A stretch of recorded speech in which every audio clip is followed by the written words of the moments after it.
जय जय शङ्कर हर हर शङ्कर जय जय शङ्कर हर हर शङ्कर जय जय शङ्कर हर हर शङ्कर जय जय शङ्कर हर हर. சமூக தனி வாழ்க்கை நெறிகள். தெய்வத்தின் குரல் 3ஆம் பாகம்.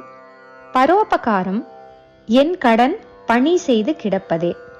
இப்போது நான் ஜீவகாருண்யம், பரோபகாரம் என்று 2 வார்த்தைகளை சொன்னேன். யோசித்து பார்த்தால் இந்த 2 வார்த்தையுமே தப்புத்தான். ஏனென்றால் காருண்யம், கருணை காட்டுவது என்றால் இப்படி கருணை காட்டுகிறவர் ஒரு படி உயர நிற்கிற மாதிரியும், கருணைக்கு பாத்திரமாகிறவர் ஒரு படி கீழே நிற்கிற மாதிரியும் தொக்கி நிற்கிறது. நாம் உசந்த ஸ்தானத்தில் இருக்கிறோம், நம் உதவியை பெறுகிறவர் நம்மை விட தாழ்த்தியாக இருக்கிறார், நாம் கருணை காட்டுகிறோம் என்று நினைக்கிற போதே நாம் செய்கிற உபகாரம் அசுத்தமாகி விடுகிறது. உபகாரம் செய்வதன் பயனாக நமக்கு எளிமை, அடக்கம், அகங்கார நீக்கம் ஆகியன உண்டாக வேண்டும்.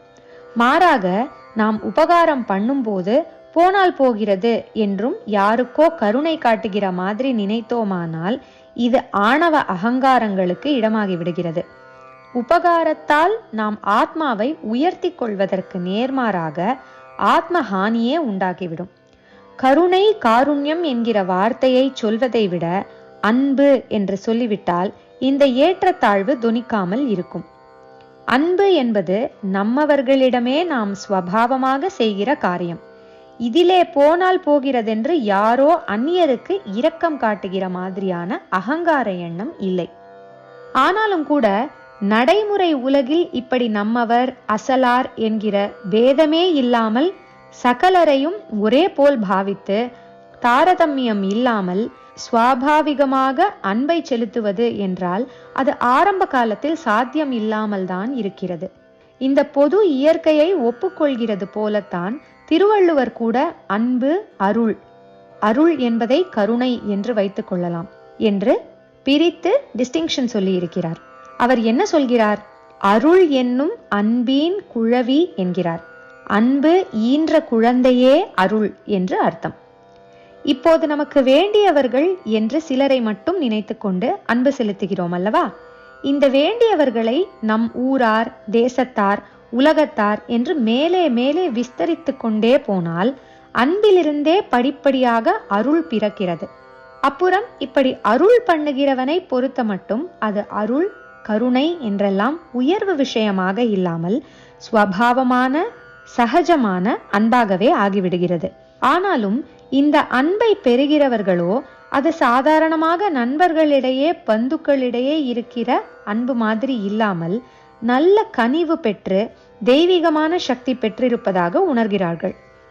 இந்த பக்குவமான திவ்ய சக்தி வாய்ந்த அன்பை அருள், அருள் என்கிறார்கள். எல்லா உயிர்களும் ஒன்றே, எல்லாவற்றிலும் ஈஸ்வரன் இருக்கிறான் என்று ஒருத்தன் உணர்கிற போதுதான் அவனுக்கு அருள் உண்டாகிறது. இவன் தன் மனுஷர்களுடன் சமமான நிலையில் இருந்து கொண்டு பிரியம் காட்டுவதை விட இன்னும் ஒரு படி கீழே இறங்கி தன்னை குறைத்து கொண்டு மற்றவனை ஈஸ்வரனாக நினைத்துத்தான் சேவை செய்கிறான். நைச்சியம் என்று இதை வைஷ்ணவர்கள் விசேஷித்து சொல்வார்கள். தன்னை தாழ்ந்தவனாக, நீசனாக நினைத்து இன்னொருத்தனுக்கு சேவை செய்வதுதான் நைச்சியம். இப்படி இவன் தன்னை குறைத்து கொள்கிற போதுதான் இவனுடைய அன்பு வெறும் பேச்சாக, எண்ணமாக மட்டும் இல்லாமல் அதற்கு காரிய ரூபத்திலேயே தெய்வீகமான சக்தி உண்டாகி அது அருளாக ஆகிவிடுகிறது. கொஞ்சம் கூட மமதையே இல்லாமல் நாம் பெரியவர், உபகாரம் பண்ணுகிறோம் என்ற அகந்தையே இல்லாமல் இவன் சமஸ்த பிராணிகளிடமும் ஈஸ்வர ஆராதனையாக அன்பை செலுத்துகிற போது அதுவே இவனை சகல பிராணிகளுக்கும் மேலே உயர்த்தி விடுகிறது. இவனுடைய அன்பு வெறும் பேச்சாகவும் எண்ணமாகவும் மட்டும் இல்லாமல் காரியத்திலேயே ஈஸ்வரானுகிரகத்தை வாங்கி தரக்கூடிய அருட்சக்தியை பெற்றுவிடுகிறது. இவனுடைய ஜீவகாருண்யத்தால் இப்படி இவனே உயர்வதுதான் பெரிய பிரயோஜனமாகிறது. ஒருத்தன் உபகாரம் என்று நினைத்து இன்னொருத்தனுக்கு செய்வது அவனுக்கு அபகாரமாக ஆனாலும் ஆகலாம், அல்லது இவனுடைய உபகாரத்தை அவன் விரும்பாமலும் இருக்கலாம். அதாவது பிரத்தியானை பொறுத்தமட்டில் இவனுடைய சேவை வீணாகவே போனாலும் போகலாம். ஆனால் இவனையே பொறுத்தமட்டில் இவனுடைய அகங்காரத்தை கரைத்து இவனை ஆத்மீகத்தில் உயர்த்தி விடுகிறது. இதனால்தான் ஜீவகாருண்யம் என்கிற மாதிரியே பரோபகாரம் என்ற வார்த்தையும் ஒரு தினசில் தப்புத்தான் என்றேன். பரனுக்கு, அதாவது பிரத்தியானுக்கு இவனுடைய சேவை உபகாரமாக இல்லாவிட்டாலும் கூட ஸ்வயமாக இவனுக்கே சித்த பரிசுத்தியை உண்டாக்குவதால் இதை ஸ்வய உபகாரம் என்றுதான் சொல்ல வேண்டும். இது வேடிக்கையாக இருக்கிறது. அதாவது நாம் கருணை பண்ணுகிறோம், அருள் காட்டுகிறோம் என்ற எண்ணமே இல்லாத போதுதான் இவனுக்கு தெய்வீகமான அருளுடைமையே உண்டாகிறது. இப்படியே இவன் ஸ்வய நலனை கொஞ்சம் கூட நினைக்காமல் பரோபகார சேவை செய்வதுதான் உண்மையில் ஆத்மலாபம் என்கிற பெரிய ஸ்வயோபகாரமாக இருக்கிறது.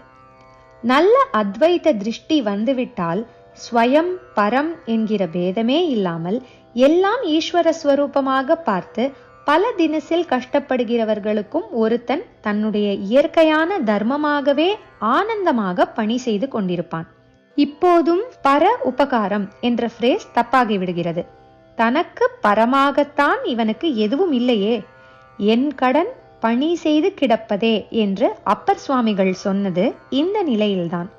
நம் கடன் பணி செய்து கிடப்பதே என்பதுதான் நம் வாழ்க்கையின் குறிக்கோளாக, மோட்டோவாக இருக்க வேண்டும்.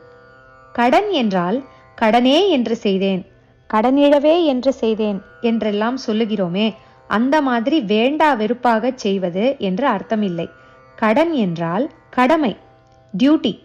அதை அன்போடு ஆர்வத்தோடு ஹிருதயபூர்வமாக செய்ய வேண்டும்.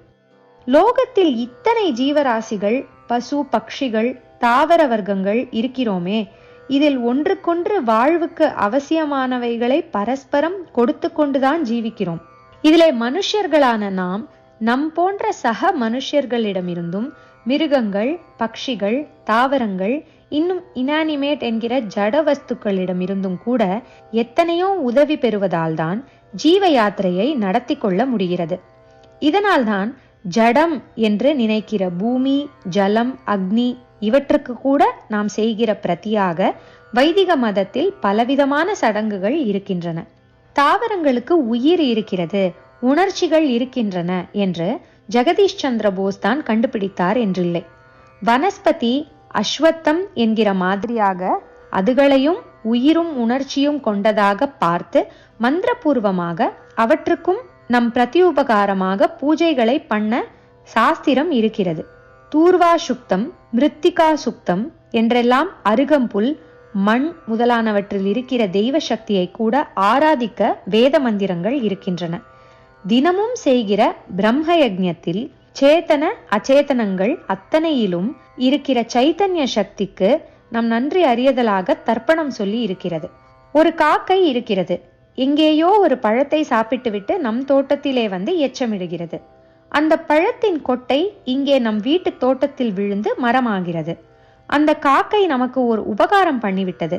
நாய் காவல் காக்கிறது. குதிரையை வண்டியில் கட்டி சவாரி பண்ணுகிறோம். கோமாதா நமக்கு பௌதிகமாகவும் ஆத்மார்த்தமாகவும் பண்ணுகிற உபகாரம் கொஞ்ச நஞ்சம் இல்லை.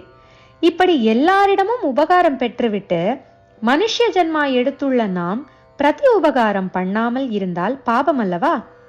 நன்றி மறப்பது நன்றன்று, என் நன்றி கொன்றார்க்கும் உய்வுண்டாம், உய்வில்லை செய் நன்றி கொன்ற மகர்க்கு என்றெல்லாம் மகா பெரியவர் வள்ளுவர், இன்னும் மனு, வியாசர் எல்லோரும் சொல்கிறார்களே. மந்திரவத்தாகவும் கிராம ஜனங்களின் வழக்கத்தில் வந்துள்ளதுமான அநேக சடங்குகளை பண்ணினாலே அச்சேதனம், அதாவது இனானிமேட் என்று நாம் நினைக்கிறவற்றின் அதிதேவதைகள் திருப்தி அடைந்து விடுகிறார்கள். இது தவிர தாவரங்களுக்கு ஜலம் கொட்ட வேண்டும், மிருகங்களிடம் அன்பு பாராட்ட வேண்டும், அவற்றுக்கு கொடுமை செய்யவே கூடாது, வாயில்லா ஜீவன் என்றே அவைகளை ரொம்பவும் பரிவோடு சொல்வது வழக்கம். முன்காலத்தில் ஊருக்குள் மட்டுமின்றி வெளியிலே மாடுகள் மேய்ச்சலுக்கு போகிற இடங்களில் கூட அவற்றுக்கெனவே குளம் வெட்டி வைப்பார்கள். ஒரு பசுவுக்கு கழுத்திலே அரிக்கிறது, நம்மை போல் அதற்கு கையா இருக்கிறது சொரிந்து கொள்ள? எனக்கு அரிக்கிறது என்று சொல்ல அதற்கு வாய் கூட இல்லையே. அதன் கஷ்டத்தை உணர்ந்து பசு சொரிந்து கொள்வதற்கென்றே அங்கங்கே கற்களை நாட்டி வைத்தார்கள். ஆதீண்டு குற்றி நிறுவுதல் என்று இதை ஒரு பெரிய தர்மமாக நீதி நூல்களில் சொல்லியிருக்கிறது. கடைசியில் நம் மாதிரியான மனுஷர்களிடத்தில் வந்தால் சிருஷ்டியில் பாக்கியுள்ள அத்தனை ஜீவ இனங்களுக்கும் எத்தனை கஷ்டம் இருக்குமோ அத்தனையும் சேர்த்து வைத்து ஒவ்வொரு மனுஷனுக்கும் இருக்கிறது. இது இவனுடைய அலாதி புத்தியினால் இவனே சம்பாதித்து கொண்ட சொத்து. இவனை போல் பிரச்சனை வேறு எதற்கும் இல்லை. இதிலே முக்கால்வாசி இவனே கல்பித்து கொண்டதுதான். இதை சரிப்படுத்துகிற மகா பெரிய பரோபகாரத்தை தான் மகான்கள் செய்கிறார்கள். இது தவிரவும் வைத்தியசாலைகள், சிறைச்சாலைகள், ஏழை விடுதிகள், அநாதிஸ்ரமங்கள், விதவா இல்லங்கள், பிச்சைக்காரர் விடுதிகள் முதலியவற்றை போய் பார்த்தால் தெரியும் மனுஷர்கள் எத்தனை தினசான கஷ்டங்களுக்கு ஆளாகிறார்கள் என்பது. இவற்றை மகான்கள்தான் என்றில்லை, சாதாரண ஜனங்களான நாமும் ஓரளவுக்கு தீர்த்து வைக்க முடியும். இம்மாதிரியான இடங்களை போய் பார்த்தால் நம் போன்றவர்களின் உபகாரத்தை கூட ஈஸ்வரன் எத்தனை ரூபங்களில் வந்து எதிர்பார்த்து கொண்டிருக்கிறான் என்று தெரியும். நாம் செய்ய வேண்டியது என்னவென்றால், ஒரே வார்த்தையில் சொல்ல வேண்டுமானால், துக்கம் எங்கே உண்டோ அங்கே நாம் வலுவில் போய் அந்த துக்க நிவிருத்திக்கு நம்மால் ஆகக்கூடியதையெல்லாம் பண்ண முயலுவதே ஆகும். பணத்தாலோ சரீரத்தாலோ வாக்காலோ நம்மால் முடிந்த உதவியை பண்ண வேண்டியது நம் கடமை, டியூட்டி. இதைத்தான் தர்மம், அறம் என்று சொல்வது. முதலிலேயே நான் சொன்னபடி இதை செய்வதால் எதிராளிக்கு வாஸ்தவத்தில் எந்த அளவுக்கு துக்க நிவிருத்தி உண்டாகுமோ அதற்கு நாம் கேரண்டி சொல்ல முடியாது. அதற்கு நாம் ஜவாப்தாரியும் அல்ல. ஆனால் இப்படி செய்வதால் நமக்கு சித்த சுத்தி நிச்சயமாக சித்திக்கிறது. அதாவது மன மாசு அகல்கிறது. திருவள்ளுவர் கூட தர்மத்துக்கு டெஃபினிஷன், லட்சணம் சொல்லும்போது மனத்துக்கண் மாசிலன் ஆதல் அனைத்து அரண் என்றுதான் சொல்கிறார். ஜெய ஜெய சங்கர, ஹரஹர சங்கர, மகா பெரியவா சரணம். ஜெய ஜெய சங்கர, ஹர ஹர சங்கர, ஜெய ஜெய சங்கர, ஹர ஹர சங்கர, ஜெய ஜெய சங்கர, ஹர ஹர சங்கர.